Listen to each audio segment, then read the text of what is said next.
بسم اللہ الرحمن الرحیم۔ السلام علیکم۔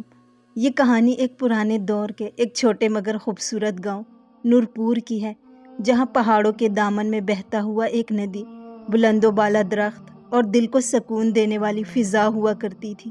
اس گاؤں میں ایک نیک دل، سادہ مزاج اور پرہیزگار شخص حاجی عبدالرؤف کپڑے کی ایک چھوٹی سی دکان چلاتا تھا۔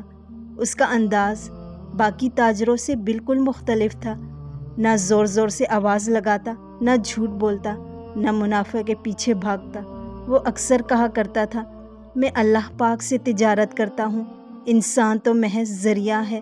حاجی عبدالرؤف کا معمول تھا کہ دکان کھولنے سے پہلے 2 رکعت نفل ادا کرتا، دکان کے ہر کونے کو دیکھ کر کہتا، یا اللہ، جو رزق دینا ہے اپنے فضل سے دے، میں کسی پر ظلم نہ کروں، مجھے بھی کسی کا محتاج نہ کرنا۔ اس کی دکان پر غریب بھی آتے، امیر بھی، اگر کسی کے پاس پیسے نہ ہوتے تو وہ کپڑا دے کر صرف اتنا کہتا، جب اللہ دے تب دے دینا، اگر نہ دے تو وہ بھی منظور ہے۔ گاؤں میں ایک دوسرا تاجر بھی تھا، مالک دین، جو ہر گاہک سے جھوٹ بول کر مال بیچتا اور عبدالرؤف کی ایمانداری سے جلتا تھا۔ وہ اکثر اسے طعنے دیتا، عبدالرؤف، تیری دیانت نے تجھے کیا دیا؟ تیرے گاہک کم ہیں، منافع نہ ہونے کے برابر ہے، اور تو خود کو بہت پارسا سمجھتا ہے۔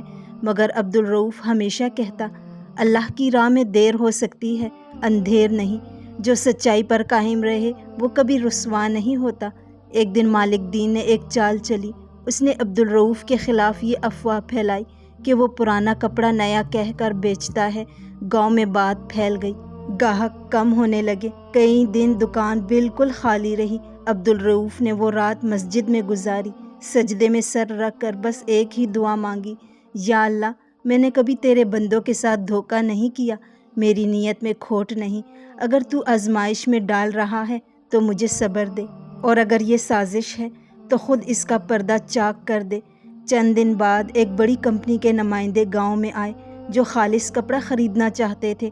لوگوں نے انہیں عبدالرؤف کی دکان دکھائی۔ کمپنی والوں نے کپڑا جانچ کر حیرت سے کہا، یہ تو بہت بہترین کوالٹی ہے، ہم بہت بڑی مقدار میں خریدنا چاہتے ہیں۔ اسی وقت مالک دین کی سچائی بھی سامنے آ گئی۔ کمپنی نے اس کا مال مسترد کر دیا اور گاؤں والوں کو بھی سچ معلوم ہو گیا۔ مالک دین شرمندہ ہو کر گاؤں چھوڑ گیا۔ کمپنی کا معاہدہ ہونے کے بعد عبدالرؤف کو کافی منافع ہوا، مگر اس نے وہ دولت اپنی ذات پر خرچ نہیں کی۔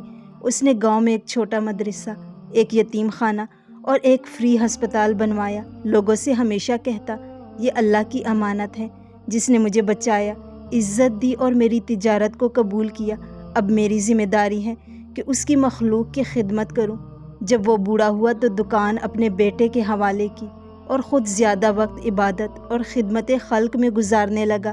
زندگی کے آخری لمحات میں بھی اس کے ہونٹوں پر یہی الفاظ تھے، میں نے اللہ پاک سے تجارت کی ہے اور وہ رب سخی ہے، کبھی گھاٹا نہیں دیتا۔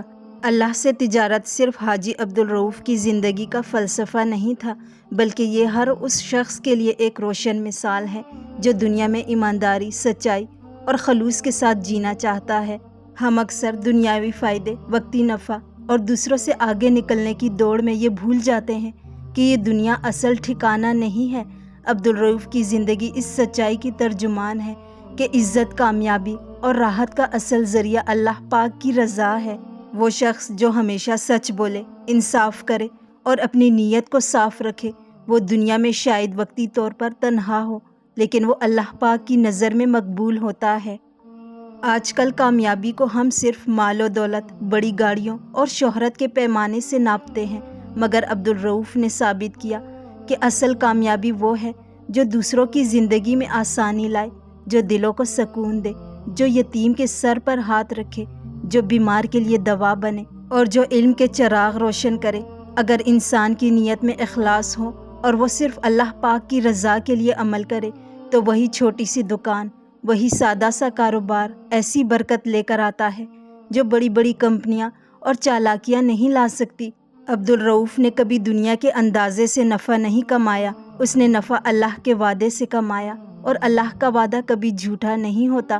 سازشیں، بہتان اور حسد وقتی طور پر کامیاب ہو سکتے ہیں، لیکن ان کا انجام ہمیشہ شرمندگی اور رسوائی ہوتا ہے۔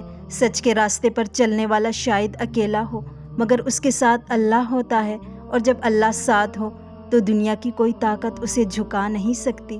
ہر شخص کے پاس اللہ سے تجارت کا موقع ہے۔ یہ فلسفہ صرف تاجر کے لیے نہیں، ایک استاد، ایک طالب علم، ایک مزدور، ایک ڈاکٹر یا کوئی بھی فرد جو خلوص نیت سے اپنا کام کرے اور نفع کے بجائے اللہ کی رضا کا طالب ہو، وہ بھی اللہ سے تجارت کر رہا ہے۔ ہر وہ کام جو انسان اللہ کی خوشنودی کے لیے کرے وہ عبادت ہے، اور ہر عبادت اللہ کے ہاں اجر رکھتی ہے۔ اللہ کی راہ میں دی گئی چیز کبھی ضائع نہیں جاتی۔ عبدالرؤف نے جو کچھ بھی خرچ کیا وہ دراصل خرچ نہیں، محفوظ کیا۔ مدرسہ، یتیم خانہ، فری ہسپتال، یہ سب صدقہ جاریہ بن گئے۔ اس کی دولت اگرچہ زمین پر خرچ ہوئی مگر اس کا منافع آسمانوں میں لکھا گیا۔